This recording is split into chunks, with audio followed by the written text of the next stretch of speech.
Hello viewers, welcome to my channel. आज हम register portrait book का 8 चैप्टर का 4 पार्ट का बाधाओं का पार करने का 5 तरीकों में से 3 नंबर कारण आलस्य के बारे में जान लेंगे। तो चलिए स्टार्ट करते हैं। आलस्य। व्यस्त लोग अक्सर बहुत आलसी होते हैं। हम सभी ने उस व्यवसायी की कहानियां पढ़ी है जो पैसे कमाने के लिए कड़ी मेहनत करता है। वो अपनी पत्नी और बच्चों की सुख सुविधा के लिए काफी मेहनत करता है। वो ऑफिस में बहुत देर तक काम करता है और सप्ताहांत में ऑफिस के काम को घर पर ले आता है। एक दिन वो जब घर लौटता है तो उसे घर सूना मिलता है। उसकी पत्नी अपने बच्चों के साथ घर छोड़कर चली जाती है। उसे पता था कि उसको पता था कि उसके और उसकी पत्नी के बीच में मतभेद है, परंतु उस रिश्ते को ज्यादा मजबूत बनाने के बजाय वो काम में ही व्यस्त बना रहा। निराश होकर वो अपने काम के प्रति लापरवाह हो जाता है और उसके काम पर इतना ज्यादा असर पड़ता है कि उसकी नौकरी चली जाती है। आज मैं बहुधा ऐसे लोगों से मिलता हूँ जो इतने व्यस्त है कि उन्हें अपनी संपत्ति की परवाह करने की भी फिक्र नहीं है, और ऐसे भी लोग हैं जो इतने ज्यादा व्यस्त है कि उन्हें अपने स्वास्थ्य की परवाह ही नहीं है।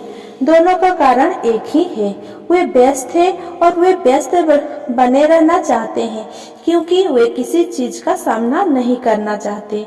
उन्हें ये बताने की जरूरत नहीं है, अंदर से वे खुद जानते हैं। वास्तव में अगर आप उन्हें याद दिलाएं तो वे गुस्सा हो जाते हैं या चिढ़ जाते हैं। अगर वे नौकरी में या बच्चों के साथ व्यस्त नहीं है तो वे टीवी देखने, मछली पकड़ने, गोल्फ खेलने या शॉपिंग करने में व्यस्त होते हैं, परंतु अंदर से वे जानते हैं कि वे किसी महत्वपूर्ण चीज का सामना करने से कतरा रहे हैं। यह आलस का सबसे आम रूप है। यहाँ आलस का मतलब है व्यस्त बने रहना। तो आलस का इलाज क्या है? जवाब है थोड़ा सा लालच। हम में से ज्यादातर लोग का लालन पालन इस तरह से किया गया है कि हम लालच या इच्छा को बुरा समझते हैं। मेरी माँ कहा करती थी, लालची लोग बुरे लोग होते हैं, परंतु हम में से हर एक अच्छी चीजें, नई चीजें, रोमांचक चीजें हासिल करना चाहता है। तो उस इच्छा की भावना को काबू में रखने के लिए प्राय माँ बाप इच्छा को अपराध बोध से जोड़ देते हैं। तुम हमेशा अपने बारे में ही सोचते हो, क्या तुम्हें नहीं मालूम कि तुम्हारे भाई बहन है? ये मेरी माँ की फेवरेट कहावत थी। या तुम क्या खरीदना चाहते हो? मेरे डैडी की फेवरेट कहावत थी। तुम ऐसा सोचते हो जैसे हमारे पास बहुत पैसा है। क्या तुम सोचते हो कि पैसा पेड़ पर लगता है? हम अमीर नहीं है, तुम तो जानते ही हो। मुझ पर शब्दों का तो उतना असर नहीं पड़ा, परंतु उन शब्दों में जो गुस्सा और अपराध बोध का सम्मिश्रण था उसका मुझ पर बहुत ज्यादा असर हुआ। या इसके विपरीत अपराध बोध का जाल यह था, मैं तुम्हारे लिए ये खरीद कर अपने जीवन का बलिदान दे रहा हूँ। मैं तुम्हारे लिए ये इसीलिए खरीद रहा हूँ क्योंकि जब मैं छोटा था तो मेरे माँ पापा मुझे ये खरीद कर नहीं दे पाए थे। मेरा एक पड़ोसी है जो पूरी तरह दिवालिया है, परंतु वो अपनी कार को अपने गैरेज में पार्क नहीं कर सकता। गैरेज में उसके बच्चों के खिलौने भरे पड़े हैं। उन बिगड़े हुए बच्चों को मुंह मांगी चीजें मिल जाती है। उस पड़ोसी के शब्द हैं, मैं नहीं चाहता कि उन्हें किसी चीज की कमी हो। उसने उनके कॉलेज के लिए या अपने रिटायरमेंट के लिए कुछ भी अलग से बचाकर नहीं रखा है, परंतु उसके बच्चों को हर खिलौना मिल जाता है। उसे डाक में एक नया क्रेडिट कार्ड मिला और वो अपने बच्चों को घुमाने के लिए लास वेगास ले गया। मैं यह अपने बच्चों के लिए कर रहा हूँ। ये उसके महान बलिदान के शब्द थे। अमित डैडी इस वाक्य से चिढ़ते थे, मैं इसे नहीं खरीद सकता। मेरे असली घर में मुझे यही वाक्य अक्सर सुनने को मिल जाता था। इसके बजाय अमित डैडी चाहते थे कि उनके बच्चे ये कहे, मैं इसे किस तरह खरीद सकता हूँ। उनका उनका तर्क था कि मैं इसे नहीं खरीद सकता। इस वाक्य से आप अपने दिमाग का दरवाजा बंद कर लेते हैं। इसे अब और ज्यादा सोचने की जरूरत नहीं होती। मैं इसे किस तरह खरीद सकता हूँ वाक्य से आपके दिमाग के दरवाजे खुल जाते हैं।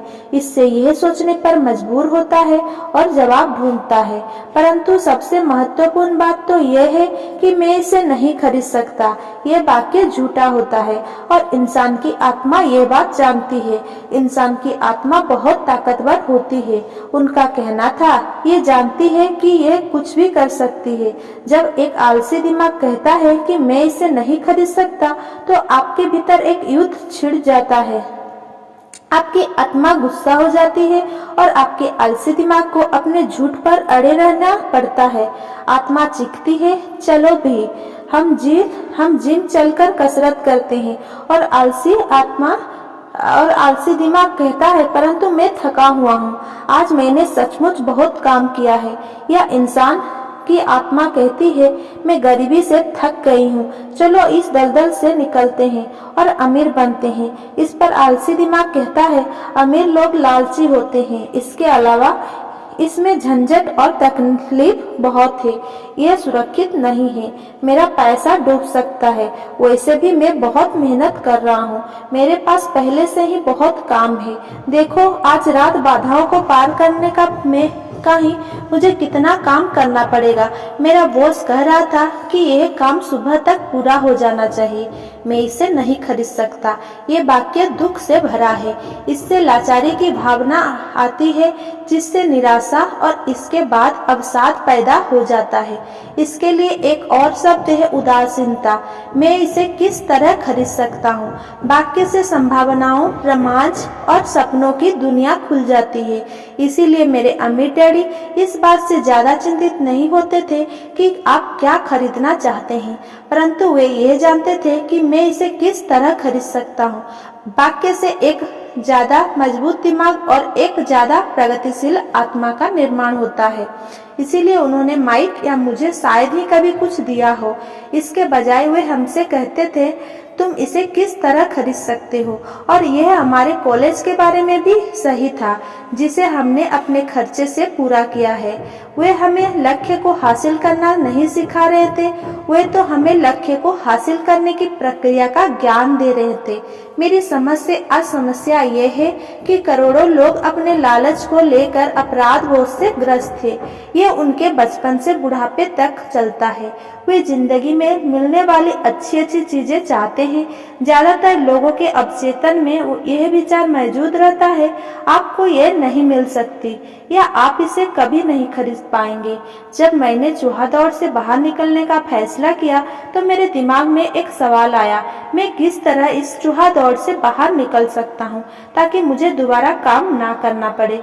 और मेरे दिमाग में जवाब और सुझाव अपने आप आ गए। सबसे मुश्किल चीज थी मेरे असली माता पिता की सीख की, हम इसे नहीं खरीद सकते, या केवल अपने बारे में ही मत सोचो, या तुम दूसरों के बारे में क्या नहीं सोचते। और इसी तरह के शब्द जो मेरे लालच को दबाने के लिए मुझसे अपराध बोध भरते थे। तो आप किस तरह अपने आलस्य से जीत सकते हैं? इसका जवाब है थोड़े से लालच से। यह WIIFM रेडियो स्टेशन है, जिसका पूरा अर्थ है what's in it for me. इससे मैं मेरे लिए क्या है? व्यक्ति को बैठकर पूछना चाहिए, अगर मैं स्वस्थ, सेक्सी और आकर्षक हूँ, तो इसमें मेरे लिए क्या है? या मेरी जिंदगी कैसी होगी अगर मुझे फिर कभी काम ना करना पड़े? या मैं क्या करूँगा अगर मुझे मनचाहा पैसा मिल जाए? इसे थोड़े से लालच के बिना, कुछ बेहतर हासिल करने की इच्छा के बिना प्रगति नहीं हो सकती। हमारी दुनिया इसीलिए तरक्की करती जा रही है क्योंकि हम सभी एक बेहतर जिंदगी जीना चाहते हैं, हम कुछ बेहतर चाहते हैं। इसीलिए जब भी आप किसी ऐसी चीज से कतरा रहे हो जो आपके हिसाब से आपको करनी चाहिए, तो आपको खुद से केवल यही पूछना चाहिए कि इसमें मेरे लिए क्या है। थोड़ी लालची बने, ये आलस का सबसे बढ़िया इलाज है। परंतु बहुत ज्यादा लालच भी अच्छा नहीं होता, क्योंकि हर चीज की अति बुरी होती है। परंतु वह याद रखो जो वॉल स्ट्रीट फिल्म में माइकल डगलस ने कहा था, लालच अच्छा होता है। अमीर डैडी इसे अलग तरह से कहते हैं, अपराध बोध लालच से ज्यादा बुरा होता है, क्योंकि अपराध बोध के कारण शरीर में से आत्मा निकल जाती है। और मेरे लिए एलिनोर रूजवेल्ट की कहावत सबसे अच्छी है, वही करो जो तुम्हें दिल से अच्छा लगता है, क्योंकि तुम्हारी हर बात में आलोचना होगी। अगर तुम कई काम करोगे तो भी तुम्हारी आलोचना होगी, और तुम कई काम नहीं करोगे तो भी तुम्हारा आलोचना होगी। कारण नंबर